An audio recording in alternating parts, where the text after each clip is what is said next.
Have you ever been on the road and come up across a road closed sign? It's interesting, isn't it? Because that happened to me earlier today, and the first thing that happened to me was, well, I got frustrated. And it meant that I needed to follow a rather large diversion. So welcome to Intention Monday, reframing roadblocks and navigating through life's detours. The first thing that came across my mind was, that's frustrating. Why is the road closed? And it was just such a small section that I needed as well of the road before I turned in to get back home. And yet I had to take a 10-minute detour to get all the way around. And what happened is really interesting, because then that had a repercussive effect, because then all of my morning meetings are delayed, even until Intention Monday, which is meant to start at 10 a.m. And here we are at 1:30 p.m. So it wasn't ideal. Let's look at this and take a look at it from a couple of different dimensions. My name's Rishi Patel. I'm the founder of Selling in Alignment, where I work with coaches and consultants to reprice and package their services so they can discover and live their purpose. And I took a step back, and as soon as I got home, I was running late. And when I came out of that mindset and I just reflected on all the things that I'm grateful for, what I realized was that sometimes, just sometimes, is it possible that the universe is conspiring for our greater good, and that roadblock may have stopped something else from happening. So maybe something that would be perceived negative, or some kind of a road incident, or even an injury where I would have got injured, or in the car, or had an accident or something like that. Is it possible that the roadblock could have prevented something like that from happening? And so sometimes these detours that come across our lives could be serving us in some way. And that's the thing that was really there for me this morning on the way back from the gym, being frustrated by this roadblock. What did this actually do to actually serve me in my journey, was the question that really came to me. And what I realized for myself was, well, look, it's just a really great way of feeling gratitude, really stepping into this vibration of gratitude. What can we be grateful for? First of all, even before we ask the question, what can we be grateful for? What are the roadblocks that are coming up for us inside of business? For a coach or a consultant, it may be that you're not charging anywhere near what you should be for your products and services. Maybe you don't even know how much you should charge. Maybe you just kind of made up these products and services based off of what someone else was doing, and the pricing is just way off what you should be charging. And you haven't really looked at it from a professional standpoint. And maybe as a result that the roadblock is, hey, you know what, don't know how to price and package. And so there is this big diversion you have to take in order to get to the financial goals that you've set for yourself. And it shouldn't be this way. Indeed, the beautiful thing that we can see here and look at here is that the blessing can be that, hey, you know what, we're taking a slightly longer route now towards looking at it from a different perspective. On this route, maybe we have a scenic journey, and we get to look at, hey, you know what, this is what it is at the moment. This is what it could be. And what that also reminds me of as well is just goal setting. What's really powerful from this whole roadblock experience is when you have a goal that you have set up, you've created for yourself, and you're really clear about its destination.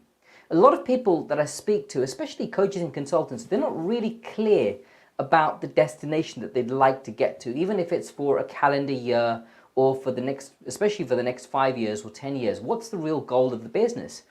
And it's really powerful, and it's important to know and take some time out to work with someone and really reflect on this and get clarity. Why is that? Because today, the destination that I'd set for myself was pretty straightforward. I wanted to get back home. And here's what's interesting.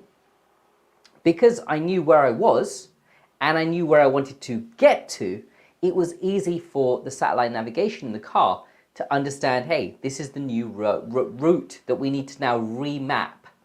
Because there was a roadblock and I started to take a different route, the sat-nav immediately, intelligently understood, hey, you know what, this way isn't working. We need to find a different way.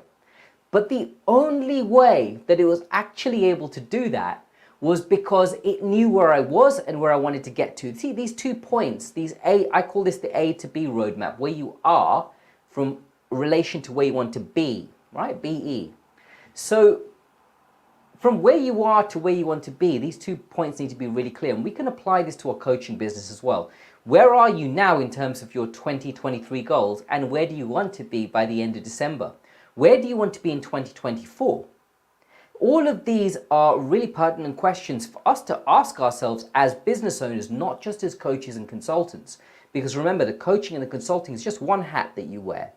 One of the other hats that you wear is you're the director of this business, right? You have this business and you determine direction of the business. Now, to take any kind of a direction, you need a roadmap, and your roadmap here is in terms of your goals. If you know your A to B route, where you are, where you want to be, then it becomes very easy to go ahead and replan, reroute this map. This subconscious mind of ours can create this new roadmap as long as we understand these 2 points. So that was really the reflection that I had in terms of the roadblock. It's serving as a blessing. That's the first thing. The second thing is there an opportunity for us to do a goal review, right? Here we are coming up towards the end of Q3. End of September will be the end of the 3rd quarter of the year. And we really get to do a goal review where we look at, hey, where am I for the year? Where do I want to be? These 2 points, the A to B roadmap. And we can just positively reframe this, right? And even if we haven't got to our financial goals, and I'll be the first one to put my hand up to say that I'm off my financial goals this year. And there's nothing wrong with that, right? But we only know that if we have an A to B roadmap. If we didn't set proper financial goals for what the coaching business needed to achieve, for the number of people we want to serve, for the number of lives that we want to see transformed, then how would we be able to have a measure? So I had a goal for a number of lives I wanted to transform this year as well, and I'm also off of that. And interestingly, that is then a direct reflection of the financials as well.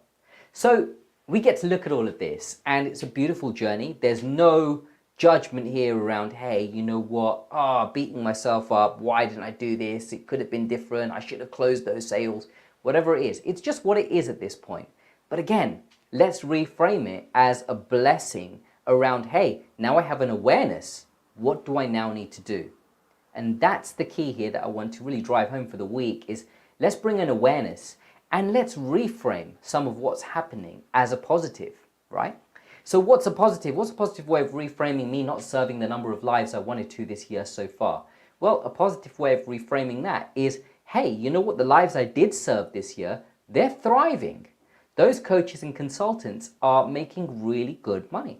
And I had my first coach who came on board with me this year. He is just closed his first coaching program at the £20,000 level. And that's quite an achievement. So I may not be working with the number of lives that I want to see transformed this year, yet I can still work with those people that I am working with and go deeper inside of their transformations. And I know, of course, that that will lead to the eventual success. So really, let's take on this mindset for this week. Let's really look at this week, how can we look at what comes along and reframe it into something that's even more positive. And just because I haven't served the number of lives that I wanted to for the first 3 quarters this year, that's okay. Like, I get to look at, first of all, who am I being? I get to check in with what am I grateful for? And the gift inside all of this is, hey, you know, well, let's add another level of fire, another level of intensity, and another level of caring to the people that I have to speak to for the rest of these 3 months, that I get to serve, that I get to potentially serve, and really get to look at, hey, you know what, let's really take this to town and have a transformation in your coaching business, whatever that looks like for you. So I get to serve deeper, right? And I may not be able to have the number of lives that I wanted to, and the year's not over. So I get to do that review and I get to see that for myself. And inside of understanding this, the subconscious mind, I have no doubts, will bridge the rest of the way. So let me know what you're taking away from this Intention Monday. If you're watching on replay, hashtag replay, let me know what you're taking away and what the one thing you're going to action is. Until the next time, keep selling in alignment.